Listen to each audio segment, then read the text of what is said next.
Hey everybody, it's your boy, and Jeremy Corbyn. Jeremy Corbyn. The man is a living meme. Not in the way that he actually thinks he is, or his supporters think he is, but recently he's come under a lot of fire for potentially being a traitor to the country. Now, I couldn't possibly understand why that is.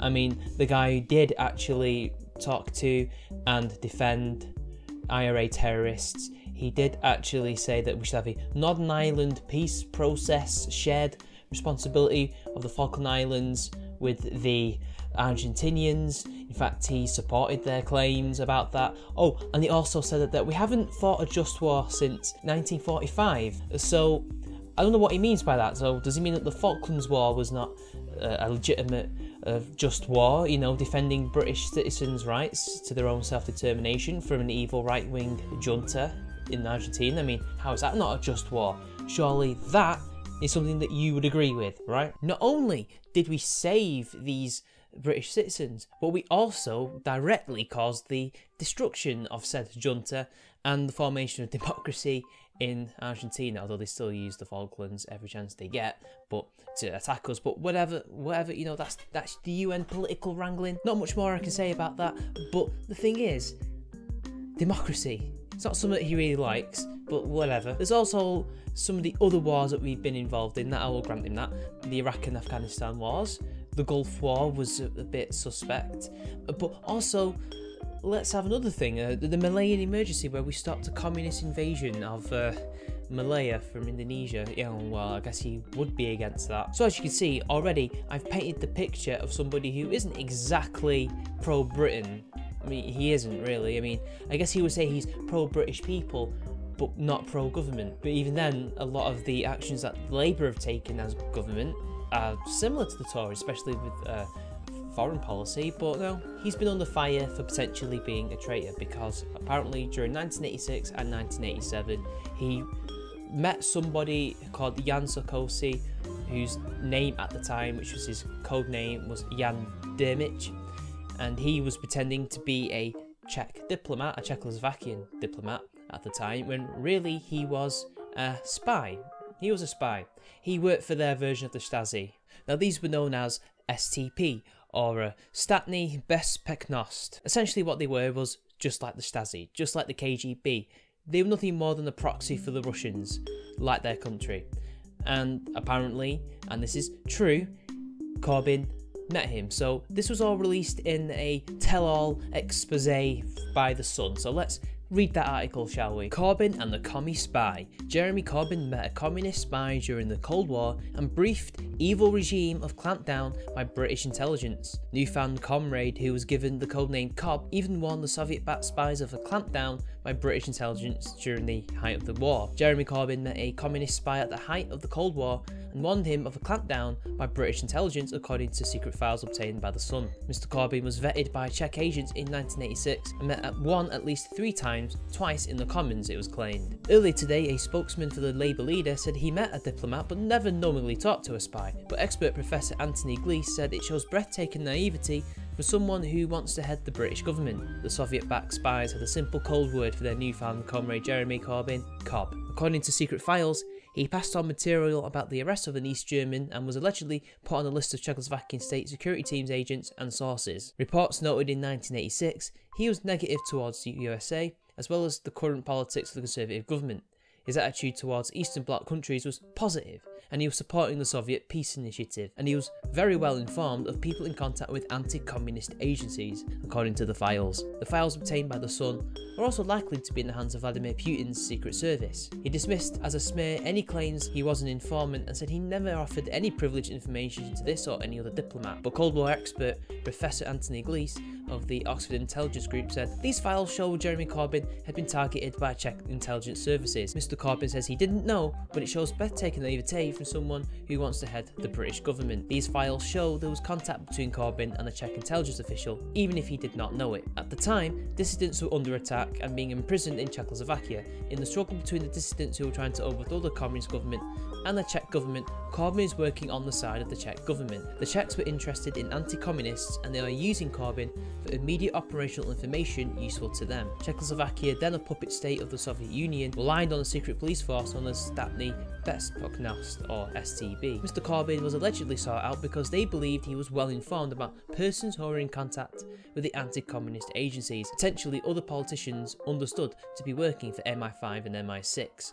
The papers claim he was vetted by agents and met one Lieutenant Jan Dimic at least 3 times, including twice in the Commons. The files unearthed from the SCB archive in Prague indicate he was initially approached in 1986 through activists Tony Gilbert and Sandra Hodgson of the ultra-left-wing Liberation Movement. The four are said to have met on November 25th in the Commons. In his report, Lieutenant Dimic states Corbyn showed interest in further meetings, an assessment of the first contacts including the heading Interests, Hobbies, Behaviours, Presentation, Personality Traits. The note reads, owns dogs and fish. Behaviour is reserved and courteous, however occasionally explosive when speaking in defence of human rights, though the performance is calm and collected. A memo marked top secret and dated December 9th is titled Jeremy Corbyn, Contact Established. The files say in January 1987, agents in Prague authorised his vetting was signed off by the head of department in the Czech Ministry of Interior.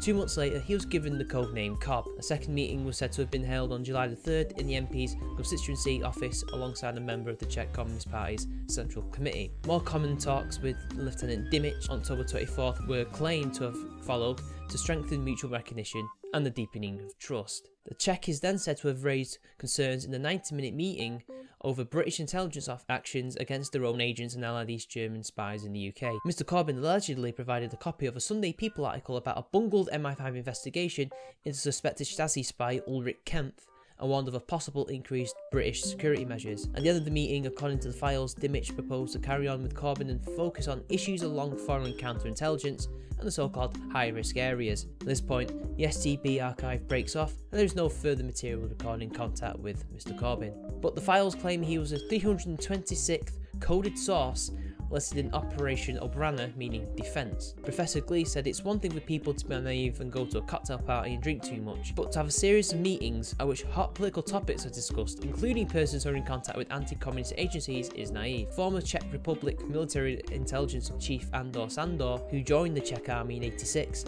and served as a military attaché in the UK in the '90s, said these kinds of operations are typical. The Russians had first deployed their SS-21 missiles in Europe during the 80s, and America deployed cruise missiles in the UK. These officers would be working undercover in the Czech embassy in the UK and would approach left-wing politicians who supported the peace movement. They tried to establish contacts with the left-wing politicians, and Labour was a very left-wing party in the 80s. Tory grande Malcolm Rifkin, former chair of Parliament's Intelligence and Security Committee, said, if these documents are genuine, which they appear to be, then there is a serious case for Mr. Corbyn to answer. However, a spokesman for Corbyn insisted that the claim that he was an agent, asset or informer for any intelligence agency is entirely false and a ridiculous smear. Jeremy has met diplomats from many countries. In the 1980s, he met a Czech diplomat who did not go by the name of Jan Dimic for a cup of tea in the House of Commons. So there we go, very interesting story. So what do I make of this? Well, it's certainly interesting, and he does claim to have met a Czech diplomat in the 80s for a cup of tea in the Commons, who Jan Dimic claims is him, but Corbyn claims that it is not Jan Dimic. Now, let's just take a look at this historically. How did the Stasi, how did the KGB and the STB get their informants? How did they turn people against their own countries to inform them of information that they could potentially use during the Cold War? Well, according to this article, it was kind of like grooming. In an article from The Conversation, was Jeremy Corbyn a communist spy? The evidence says no, by Dan Lomas. Labour leader Jeremy Corbyn met a Soviet bloc intelligence officer in the late 1980s. Based on documents found in Czech archives, the paper reported that Corbyn, then an outspoken Labour backbencher, was approached by Czech state security, Státní bezpečnost or STB. Corbyn is reported to have warned a Czech agent about British Security Service MI5 surveillance. Well, it sounds like the stuff of spy novels. The reality is more mundane, and Corbyn was certainly not the only MP to fall foul of Eastern Bloc spying methods. Then he says, but the fact is that there is very little in this report that is revelatory. Corbyn's views on the Thatcher government, US policy in Eastern Europe, were known to many at the time. Contributions to Hansard and public speeches would have provided all this. After one meeting in October 1987, the SCB reported that the conversation focused on the national liberation movements and Western policy in the Gulf. But the information, as even though some reported, could not be utilised as it was limited to a general nature. In other words, it was mere tittle-tattle or small talk. The intelligence was limited. As a backbencher on Labour's fringe with little front bench not prospect, there wasn't much information for Corbyn to give. Owns dogs and fish. the SCB reported back to Prague, hardly the crown jewels. The Czechs may have wanted to cultivate Corbyn for information on the Labour Party and the Westminster bubble. The same report mentioned that SCB officer met Corbyn in the Commons to strengthen mutual recognition and develop trust, but it would appear that the contact was broken off shortly afterwards. In the 1960s, Czech defector Josef Frolik revealed that 3 Labour MPs, John Stonehouse, Bernard Flower and Will Owen, had linked to the STB. Stonehouse had been privy to sensitive information, but disappointed his handlers on the information he provided as a junior minister. Owen provided defence information and was known as a greedy bastard in the STB circles, thanks to his demands for money and all expenses paid holidays. In 2012, claims also emerged that Conservative MP Raymond Morby had provided information to the Czechs for a decade, including sensitive information about parliamentary colleagues. Eastern Bloc intelligence agencies were always on the lookout for new recruits. In 1975, the East German Stasi even tried to recruit Labour's General Secretary Ron Hayward, though he was likely unaware of the Stasi's interest in him as a possible agent. Trawling Eastern Bloc archives for names can also be problematic. Like their East German and KGB counterparts, the SCB would embellish reports to justify meetings or show off growing influence. In the case of KGB, the number and significance of contacts in the West were often exaggerated to impress the leadership and maintain funding. So was Jeremy Corbyn a spy? Well, the material proves very little other than the fact he met someone from the SCB. Corbyn maintains he thought the individual was a diplomat, a cover regularly used by intelligence officers during the Cold War. Does this make Corbyn stand out? Absolutely not. So as you can see there, the way they would cultivate contacts and develop agents was to essentially bribe them and, at the beginning, kind of lead them along. Like I said before, they were grooming these people. These were people that they already had some kind of ideological connection with. Because, as we all know, if you're on the right, you'll have some things that you agree with on the far right, and on the left, you'll have things that you agree with the far left. Corbyn, who is far left, they had very much in common. And this is what they did. They used these things that they had in common to approach them and to, wriggle in there and get them to, tell them some information. And apparently it didn't always have to be a left-winger. It could be, as in the case of this other man, a Tory for a decade. So on the one hand, we have people saying that Corbyn must have known that he was a spy, otherwise why would he be meeting this guy several times? And on the other hand, we have people saying that he didn't know, mainly Corbyn himself and his supporters. And if this article is to be believed, he was no different than anybody else in Britain being approached by the Eastern Bloc countries' security wings into making deals and potentially becoming agents. Of course, Corbyn denied these allegations, branding the claims he met with the Soviet spy at the height of the Cold War entirely false and a ridiculous smear. A spokesman would later say, "The claim that Jeremy Corbyn was an agent, asset or informant for any intelligence agency is entirely false and a ridiculous smear." Like other MPs, Jeremy has met diplomats from many countries. In the 1980s, he met a Czech diplomat who did not go by the name of Jan Dimic for a cup of tea in the House of Commons. During the Cold War, intelligence officers notoriously claimed to their superiors to have recruited people they had merely met.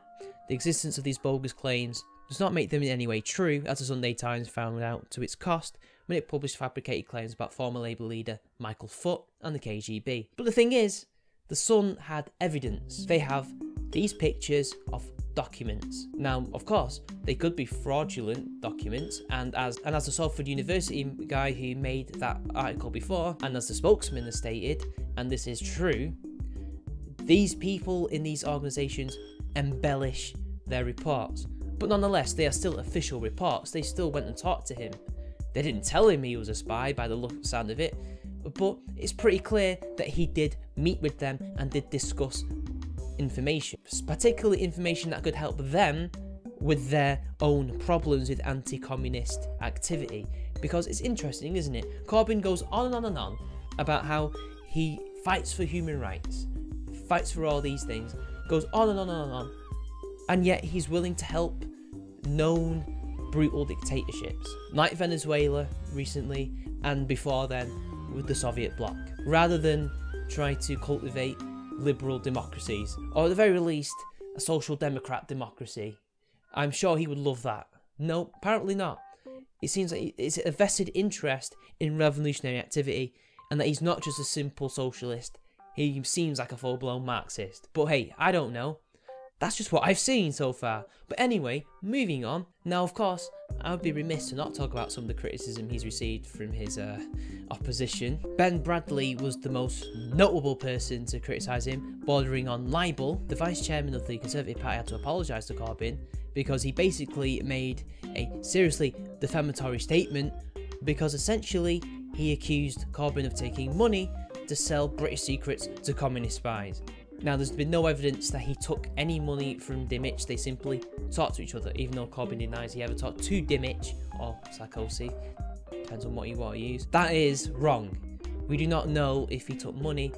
We don't know, other than what the files say, that he talked about anything any other than what's going on in the world and the MI5 behaviours and the anti-communist. Now, this is kind of true, other than Sarkozy's word, who states that he did actually pay Corbyn for this and that he was his handler. He added that Mr. Corbyn was an honest man but stupid. But as we've seen in the articles, there's no evidence of this. None of them have brought up claims that he was paid. But apparently in certain stories, Sarkozy has been quoted in saying that Corbyn was paid by him, and essentially this is part of his narrative. But the thing is, there's no evidence of that. And I think Bradley was walking on eggshells there, and he had to apologise for that because there's no evidence. It's just Sarkozy's word on that front. I can neither confirm nor deny that he took money, even though there is evidence of other people taking money, apparently from £1,000 to £10,000, which, by the way, was a lot of money in the 1980s. Not so much now, of course. There are various other MPs who are saying he should be denounced and that he was essentially untrustworthy because of these meetings, like Gavin Williamson, who said that Jeremy Corbyn has never had Britain's interests at heart. Time and time again, he sided with those who would want to destroy everything that is great about this country. That he met foreign spies is a betrayal of this country. He cannot be trusted. And, of course, as I've mentioned before at the beginning of the video, he does have that history, and that's probably one of the things that makes it look like he's guilty. So, with all this said and done, what is the verdict? Well, I don't know. I have no idea if Corbyn is a spy, or was a spy, or was an idiot. Judging from the evidence, it appears he's just a tit. He's an idiot.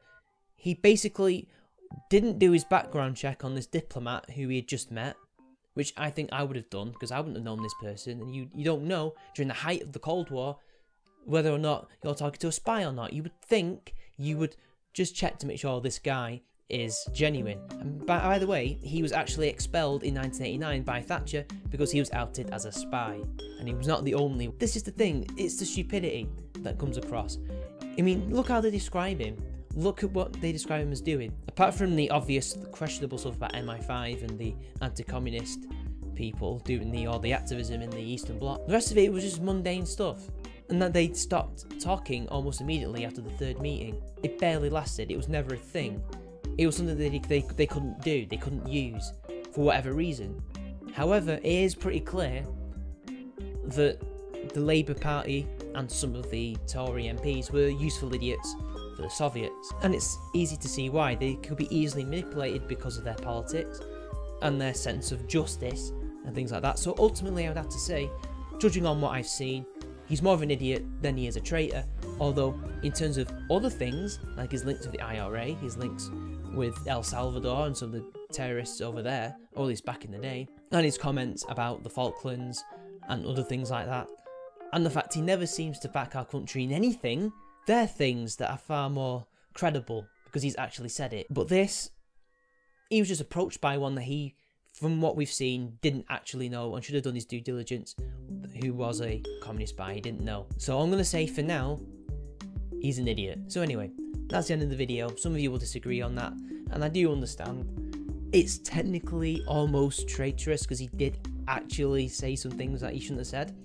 However, at the same time, there's no evidence that he actually did. I do think this pretty much proves that he's pretty much unelectable and that anybody with sense should not vote for this guy because he just doesn't have what it takes.